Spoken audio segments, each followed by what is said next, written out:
tell me when to start. This interview is being conducted at the Veterans of World War I Convention in Oklahoma City, 27th of August, 1988.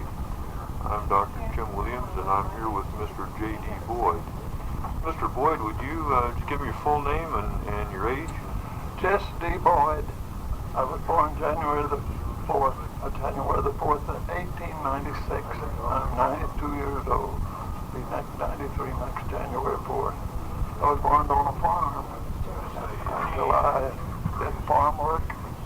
My mother was a widow at my age was 4, and she had to take a living out of the farm for the 3 kids. And I left the farm when I was 16 years old to go to a business college in Oklahoma City. And from the finish of the business college, I got a job in the bank, what was then called the Wilkin Hale State Bank. Back years ago, Mr. Wilkins and a fellow by the name of Hale was the officers of the bank. And then when World War I broke out and they asked for the draft, instead of going and joining or registering for the draft, I went and joined the Navy. There were 17 of us wanted to join the old regular Navy. There was no Naval Reserve at that time. And only 2 of us passed. And I only passed by the man telling me that I was 2 pounds underweight to go out and eat a dozen bananas and come back and he'd weigh me. And that I did. And then then they shipped me and a bunch of other men from Dallas and Tulsa and Fort Worth and the Central States here in one train load to San Francisco, and we got there at midnight in San Francisco, California, and they put us on a boat to go to Goat Island. We got to Goat Island about 12 o'clock, 12:30, and they put us in a shack there that told us and give us a blanket, told us to lay down and go to sleep. Well, we had to find a space because there's a lot of other men laying on the floor there at that time. Next morning they run us to the chow and they gave us a plate of beans and an apple. And we thought that was pretty strange breakfast, but we got used to it. It was very good. Well, the men that we'd left here were mostly clerical men in some bank or office or doing some clerical work, and they enlisted us to go to the yeoman school there. Well, the yeoman school was full, and we had to just join the regular troops drilling out on the parade ground. Well, we drilled there for about 20 or 30 days, and we got, of course, good at our drilling and got the head of the class and got to lead the parade every Saturday morning. Well, one morning on the parade there, we was going through gunner's drill and dragging those little guns around, and I was feeling terrible. I was sick, and I had to finally tell my captain, I'm sick, I'm going to have to drop out. He says, you're white as a ghost, just go to sick bay. Went to the sick bay and he put a thermometer in my mouth and checked my blood pressure. And he didn't say a word on it, just go and call the ambulance. I hoped the hospital was up on the hill in Goat Island at that time. And he called the ambulance, set me up there, and about 6 doctors kept checking me and couldn't tell exactly what was wrong with me. They finally called it pneumonia. But it was the flu. I had one of the first cases of flu back in 1917 when so many people died of the flu. Well, I was in the hospital 2 weeks and I got feeling better then, regardless of what they called it. But there was a skyline in my ward there where there's a bunch of other men around there, but the skyline right next to my bed. And when I got able to get up and I peek over the skyline, there's an operating room right down there, and I used to watch them cut up those boys. But let me interrupt you for just a second here. Okay. Do you remember anything about how they treated you for the flu? No, I don't know whether they treated me for pneumonia and it worked or what they treated me for. But I found out that another member of my group, there was about 100 of us in that group that was drilling in that one regiment. And there was another fellow there with the flu in there. But they called it the flu afterwards, see, after they found out that there were so many people over the country, you know, that got it at that time. You probably read about the epidemic at that time. Did they just treat you with regular medicines, or they do any kind of As surgery? far as I know, they did. Because when I got discharged, I was there about 3 weeks. I and this other fella got over it about the same time, and we got the same bus back down to the regiment. And they had the regiment lined up. There was 99 of them lined up to go to Providence, Rhode Island to get in the yeoman school there because the yeoman school in San Francisco was still crowded.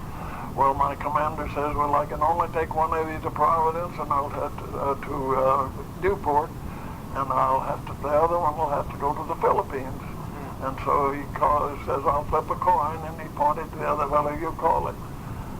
Well, he flipped the coin, and the other fellow called it, but he called it the tails, and it come up heads, and I got the first choice. So I go to Newport, and he had to go to the Philippines. We get on the train, special train to go to Newport, and of course cross the country. And when we got to Newport, there was 2 cases of mumps in the train, and they quarantined us for 2 weeks. And we were quarantined. But well, my buddy Clifford King of Tulsa, and I got out on a Saturday afternoon after the 2 weeks quarantine, and there was a bunch of men there, several men there from Providence, Rhode Island Methodist Church, asking does anybody want to go to church tomorrow, and they would provide transportation. That's from Newport to Providence. But I asked my buddy, and he said, yeah, let's go to church tomorrow. So we signed up to go to church, and at noon we got invited out to dinner, of course, in our uniforms, and all other men in uniforms were invited out to dinner, and they told us before we left the church that there would be sandwiches and coffee for the uniformed men in the basement of the church that evening at 5 o'clock. We go back to sandwiches and coffee, and that's where I met the wife. She was pouring coffee. Well, I made a date with her for the next Saturday, and I couldn't tell it because I got on KP. So I said, my buddy, and she had a sister 2 years younger than her, and Clifford made a date with her sister. So Cliff went up with another fellow, and I told Cliff to make me a date for the following Saturday, and I did, and it's led to our wedding, and that was in 1919, and this led to our wedding in 1921 after I got out of the Navy. How did you wind up on KP, do you remember? I wound up on KP. They just threw so people, when they wanted so many people on KP, to help serve the meals because we was quarantined, see, and we had to fight the quarantine people. And they kept putting people whenever they wanted to on KP just to serve. But anyway, we were married in 1921, in November 23rd, 1921. She made me go back there from Oklahoma City and to twice before she would consent. Well, she consented the first time, but I had to go back the second time in order to marry and move out here. In the meantime, they'd kept my job for me at the Wilkin-Ale Bank here at that time, and I was still working in the bank at that time. And after we got married, and our son was born 13 months and a fraction after that. She hadn't been back to her home in Providence, so I was a member of the Shrine Patrol here, the India Shrine Patrol here in Oklahoma City at that time. And the convention was in Washington, D.C., and we went to the convention, and I had my expenses paid, so I bought a ticket for her and a 6-month-old baby, and took them on the trip to Washington, D.C. for the convention. She stayed a day there, and then I put her on the train to go on to Providence, Rhode Island to see her folks. And let me back up for just a second. Once you finished did you ever get to go to the yeoman school there in Newport? Oh yeah. I did skip some stuff. Yeah, I went to yeoman school there in Newport, and I could, let's see, it took me about 9 or 10 months to go through the school, and a fellow with the name of Ragsdale was the head of the school, and he caught me one day with some special gloves that I had bought one day when I went up to Boston to see the old Washington elm tree where Washington took command. I saw that elm tree, and it isn't there anymore, you know. And they caught me with those out of uniform gloves on, and he put me on a yard work there for a couple of 3 days or so. Then after I graduated in the yeoman school, I advanced to as yeoman first class, yeoman second class, and yeoman third class, and I was up for chief at the time that I got discharged. But in the meantime, when I got out of the school, I got me a room over town, and didn't do too bad. But Cliff and I got us a room over there, and we transferred back and forth from the island at Newport, and even we do the bookkeeping work for about 15,000 sailors that we had to pay off with cash twice a month. 15 in the first, and I'd worked in the bank here and was teller in the bank when I left here, see, and I could count cash, and you had to balance that cash each time. If you was out $1 on those envelopes, well, you had to go back and find it out of balance. So, I was keeping one of the cook's books. I had his account on it, and he'd run out of money once in a while and want me to advance some money. And he took care of me on my breakfast dinner when I come back over in the morning. So I fared pretty well after I got out of yeoman school. But I was in the regular Navy for 4 years, and when the war was over, and we of course, all regular sailors wanted out at that time, so Senator Owen was one of the first senators from Oklahoma, and I couldn't get the Commander Copang wouldn't listen to me while trying to get out. I was only in there 2 years at that time. So I wrote to Mr. Hale at the Wilkins Hale Bank and told them my predicament. They wanted me to come back because I worked in there. So when I told him that my commanding officer wouldn't let me out, he wrote a letter to Senator Owen, and it wasn't long after that till I got called up to the, and says, I see you've been in correspondence with Senator Owen. I said, well, maybe my boss has it in the Wilkins Hale Bank. But they give me a discharge then, and H.H. Copang was the paymaster at that time, so this I got a special ticket, railroad ticket, to go by Providence and stop there for a day or two, and then go to Washington, D.C. and see Walter Johnson pitch a baseball game, and then go from there to see a girl in Wilkesboro, Pennsylvania that I'd been corresponding with, just one of the relatives of a sailor boy that I roomed close to. And I got disappointed on that, and I didn't stay, but one day I went on to Niagara Falls, and from there on to Oklahoma City. I stopped at several places on the way home. Had you ever been away from Oklahoma City before you went into the Navy? No, not any farther than Fort Smith, Arkansas. I went over there to check on that business school one time. And matter of fact, I started to go to school over there and then transferred to Oklahoma City's Collins Business College. Still here. I don't know whether it is or not. I haven't checked. But that was back in 16.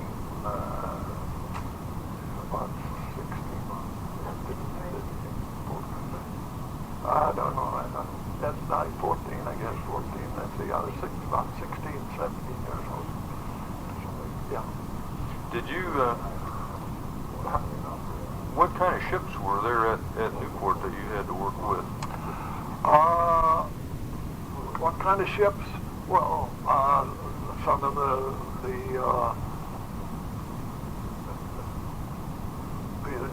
escort ships of the battleships come in there. I don't think there was any battleship come in there at the time that I was recruited, because I was there 2 years, twice 2 years.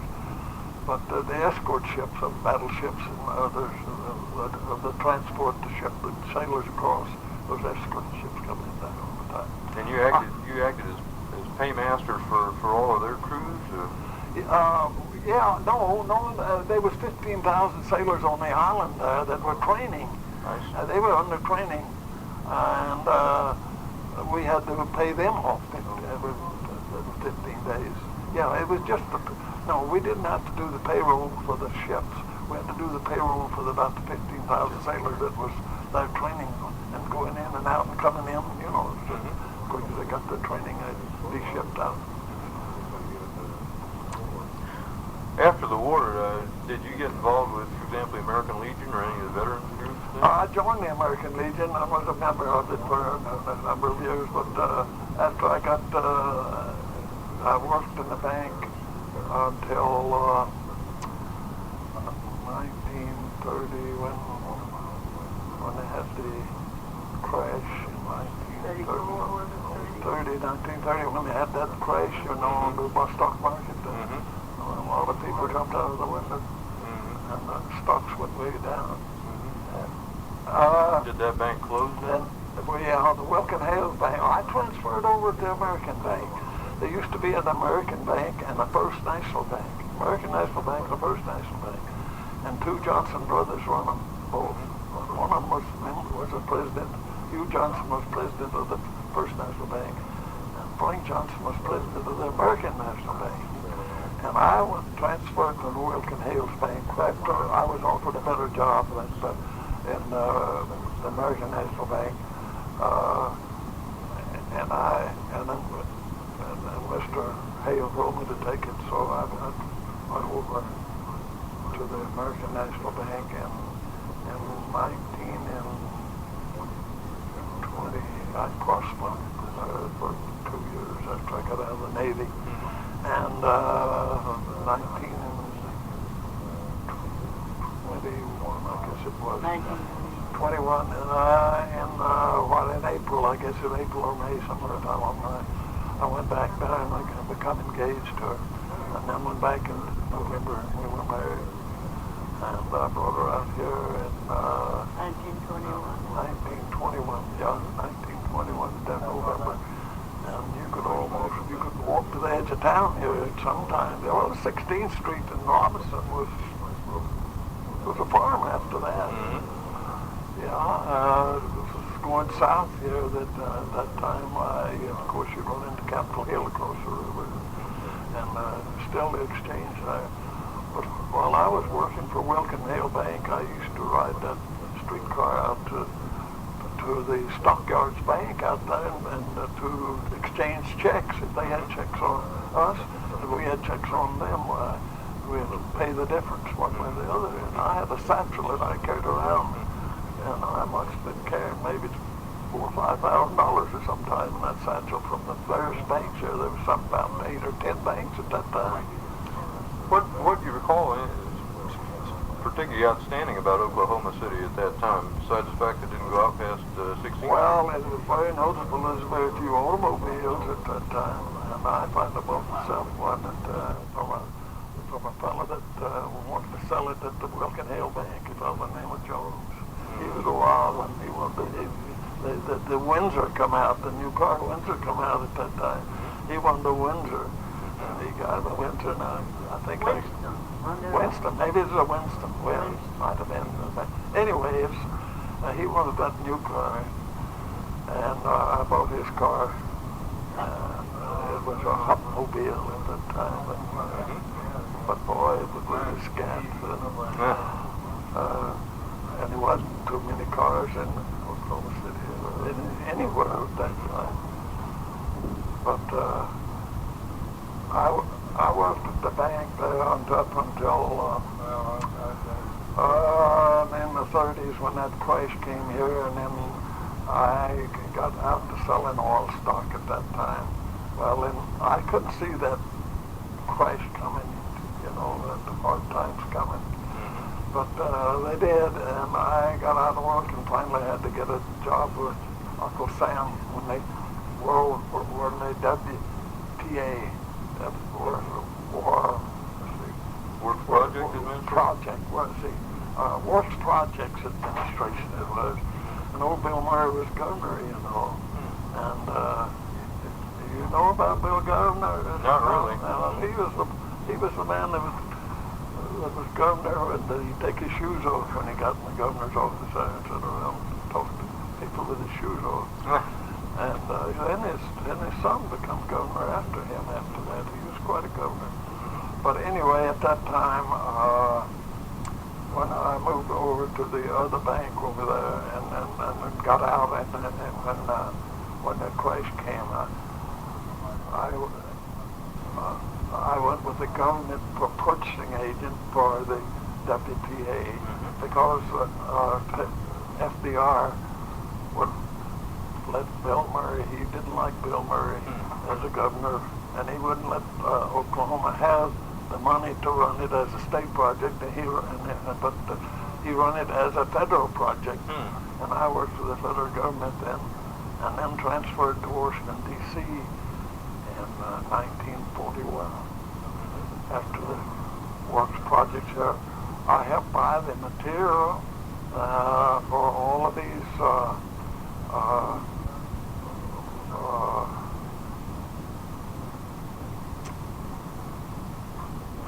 what's the local military thing in the colleges?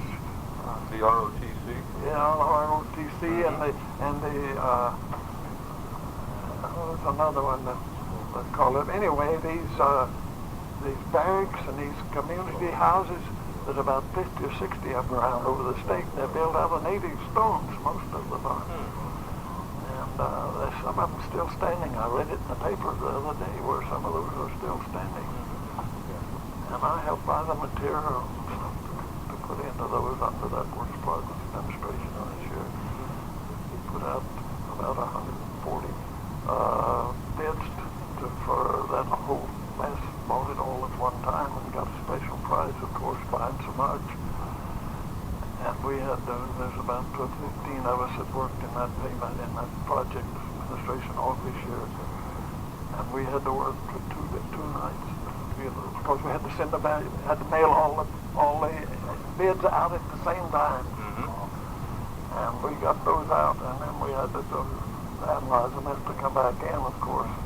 But that was quite a project because it took so much material at one time to build them. What did you think of your Navy time during World War I? Did you enjoy it? Well, I would do it again. Yeah, my life in the Navy, I can recommend it. I thought it appealed to me. Ever since I was a kid, I had been more or less interested in Navy work. As a matter of fact, I wrote my senator for an appointment to the Navy, and I couldn't qualify because I hadn't had enough schooling. See, when I was a youngster at one time, I wrote. Do you remember how much schooling did they require at that time? Well, high school, I think you had to have a high school graduate, and I lived on a farm, and I didn't attend the high schools that got graduated. Most of mine was country school teaching, and I did go to 12th grade, but then I didn't get what you'd call a graduation certificate because I was going to those one-room schoolhouses. But I had a teacher that carried me from about the 8th or 10th grade that taught me how to. He gave me the night work, and I put about midnight oil and went on ahead and studied to go to the 12th grade all right. But I never got what you'd call a certificate from any particular high school. And then I went on to the purchasing officer in Washington, D.C. after I left the bank here and did some WPA work. I got transferred to Washington. And then I stayed with Washington, D.C. until 1960. I retired and moved to Florida. So lived you were in Florida for 27 years. You were in Washington then through World War II, is that right? Yeah, that's right. I went up, tried to join the Navy again in World War II, and they told me to go home. I said, what did they call me? They did call me. Well, anyway, I worked out in 1960, and we moved to Florida and built a home there, and then sold it 2.5 years ago now. And we moved to an apartment, and my doctor told me I had angina about 2 or 3 months ago. And so we moved here in a retirement home where our kids are, our grandkids and great-grandkids are here. What do you remember about being in Washington during World War II? Anything stands out in your mind about that? Yeah, there's one thing stands out in my mind very clearly, and that's the time that we attended Teddy Roosevelt's inaugural. I don't know whether it was his second or third, but he had Teddy Roosevelt. FDR? FDR. FDR's inaugural? It wasn't Teddy, it was... I didn't say Teddy, I said FDR. All right. Okay. Replay it. Yes. What's the matter? It's FDR's inaugural, is that right? Yeah. Okay. I went to his inauguration. Okay. And we went to I think it's the Washington Hotel, where we had a friend that had some influenza, and we got to sit up in a good open window there, a big window, and watch it there. It was very, very impressive. And then we saw the funeral for FDR, and that was quite impressive too. The White Horse, the White Horse that they lead down behind the casket on that. It's the white or black horse. I can't remember whether it was the black. Maybe it's the black horse. Yeah, probably was. Another thing I can remember about Washington that her mother come to this to serve one time, and we went to the cemetery, National Cemetery there. In Arlington. Yeah, in Arlington, and we stayed too long and got locked up in there. And we had to find a place to get out. And we had to call an officer to come unlock the gates for us to get out. That stands out in my mind. Of course, we went down to Washington's home and all of those places where we was there 2 years, practically 2 years. Were you involved with any of the construction in Washington? I said 2 years, I meant 19 years. We were there almost 20 years, yeah, in Washington, D.C. What was your question again? I was wondering if were you in your capacity, were you involved with any of the construction there? There was an awful lot of buildings in Washington for World War II. Not the buildings. I was contracting officer there for the procurement. It was at the Treasury Department when I was there, but it's got another name now. It's a bureau of its own. I can't call the name of it right now. Anyway, it does all the contracting for. I had to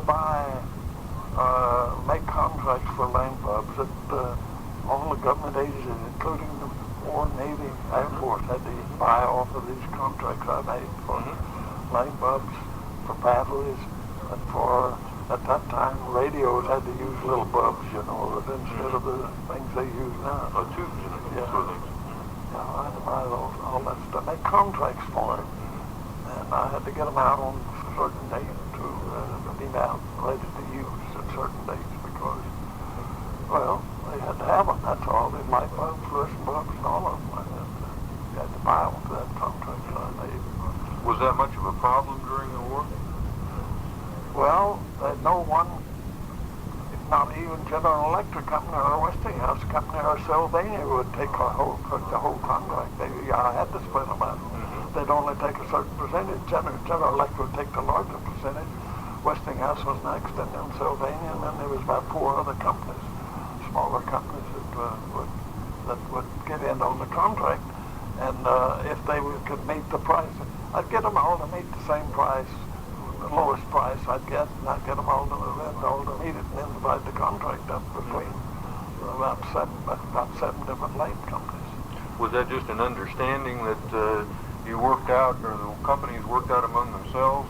No, it was more or less assigned when they found out that no one company could take all of the contracts. During the war there, I was buying other things too, like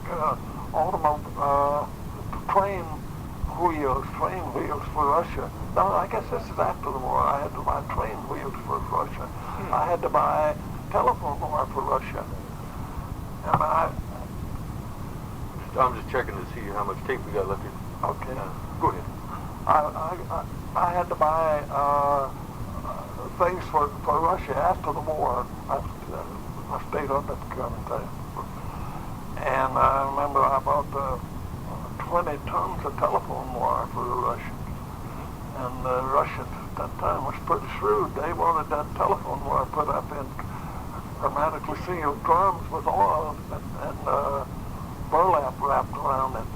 Well, I talked to the main man in GE that handled telephone wire, and he says the usual method is to coil it, tie it in 4 places, and tag it. Says it's a 20 gauge. It says a 10 and 12 gauge telephone wire is galvanized, and that's the normal way to ship it.